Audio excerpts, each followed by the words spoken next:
Hledáte investiční příležitost, která má skutečný potenciál? Vítám vás ve Fullneku. Dnes vám představíme rozsáhlý areál s obrovskými možnostmi budoucího využití. Nemovitost je určená k rekonstrukci, což vám dává prostor realizovat vlastní investiční záměr přesně podle vašich představ. Celý komplex tvoří 2 budovy, které společně uzavírají soukromý dvůr se zahradou. Celková plocha pozemku činí 2820 m². Hlavní budova má 4 nadzemní podlaží a podkroví, druhá část nabízí 3 podlaží a podkroví. Díky této variabilitě lze objekt rozdělit na více samostatných jednotek nebo jej využít jako jeden funkční celek.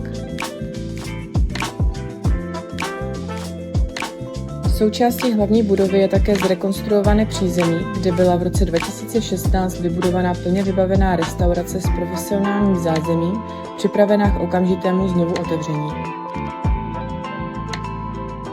Nemovitost je tak vhodná například pro vznik bytového domu, penzionu, hotelu, domu pro seniory nebo kombinaci bydlení a podnikání. Fullnek je historické město s jedinečnou atmosférou, kde se snoubí klidné prostředí s plnou občanskou vybaveností. Díky blízkosti dálnice D1 nabízí také výbornou dostupnost do Ostravy i dalších měst v regionu. Pokud hledáte investiční příležitost s reálným potenciálem, ráda vám tuto nemovitost osobně představím a proberu s vámi její možnosti.